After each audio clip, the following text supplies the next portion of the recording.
સુરત શહેરમાં ફરી એક ચકચાર મચાવતી ઘટના સામે આવી છે, જેમાં રિક્ષા ચાલકને ગ્રાહકના સોંગમાં અવાવરૂ જગ્યાએ લઈ જઈ લૂંટી લીધા બાદ રિક્ષા ચાલક સાથે સૃષ્ટિ વિરુદ્ધનું પણ કૃત્ય કરી વિડીયો બનાવ્યો હતો. તો બનાવને લઈને રિક્ષા ચાલકે ફરિયાદ નોંધાવતા ઉત્તરાયણ પોલીસે તરત જ તપાસ હાથ ધરી સગીર સહિત 3 નરાધમ લૂંટારોને ઝડપી પાડ્યા હતા. સુરતમાં ફરી એક ચકચારિત ઘટના બનવા પામી છે. વાત કરી રહ્યા છે સુરતના ઉત્તરાયણ વિસ્તારની. સુરતના ઉત્તરાયણ પોલીસ મથકની હદમાં એક રિક્ષા ચાલક લૂંટારૂ નરાધમોનો ભોગ બન્યો હતો. વાત એમ છે કે ઉત્તરાયણ વિસ્તારમાંથી રિક્ષા લઈ પસાર થઈ રહેલા રિક્ષા ચાલકને સગીર સહિત 3 લોકોએ ગ્રાહકના સ્વાંગમાં આંતર્યો હતો અને અવાવરૂ જગ્યાએ લઈ જઈ રિક્ષા ચાલકને ધમકાવી તેની પાસેથી 21,000 રૂપિયાની લૂંટ કર્યા બાદ તેની સાથે સૃષ્ટિ વિરુદ્ધનું કૃત્ય પણ કર્યું હતું.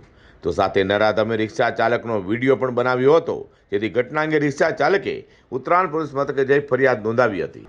જેથી તાત્કાલિક ઉત્તરાયણ પોલીસે 40 કર્મચારીઓની ટીમ બનાવી તપાસ શરૂ કરી હતી અને સીસીટીવી સહિતની તપાસ બાદ 36 કલાકમાં જ સગીર સહિત 3 આરોપીઓ, જેમાં 2 સગાભાઈ વિજય દેવી પૂજક અને અર્જુન દેવી પૂજકને ઝડપી પાડ્યા હતા.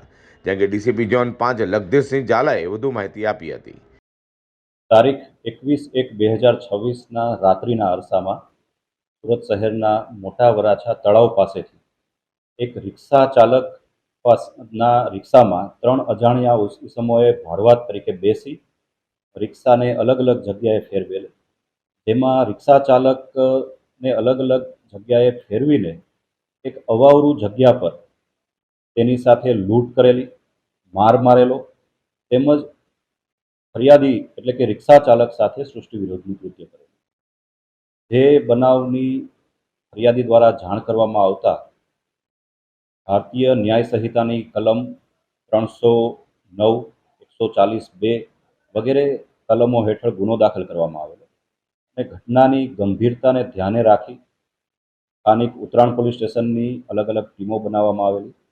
આ સાથે ઝોન 5 એલસીબીની પણ ટીમ બનાવવામાં આવેલી અને અજાણ્યા ઈસમો કે જેણે આ કૃત્ય કરેલ છે તેની ઓળખાણ કરવા તેમજ તેને એરેસ્ટ કરવા માટેના વિવિધ પ્રયત્નો હાથ ધરવામાં આવે.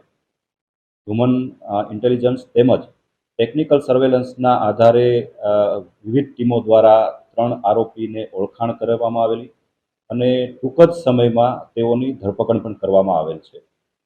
3 ઈસમો પૈકી એક કાયદાના સંઘર્ષમાં આવેલ કિશોર છે, તેને જે બોર્ડ તરફ મોકલી આપવામાં આવેલ છે. આ ઉપરાંત 2 ઈસમો વિજય ભોજવિયા તેમજ તેનો ભાઈ અર્જુન ભોજવિયા, બંનેની ધરપકડ કરી રિમાન્ડ મેળવવામાં આવેલ છે. ભૂતકાળમાં વિજય વિરુદ્ધમાં અમરેલી પોલીસ સ્ટેશનમાં અપહરણનો પણ ગુનો દાખલ થયેલ છે. આ ઉપરાંત સુરત શહેરમાં પણ અલગ પોલીસ સ્ટેશનોમાં તેના વિરુદ્ધ ગુના દાખલ થયેલ છે. તે તમામ બાબતની તપાસ હાલ ચાલુ છે.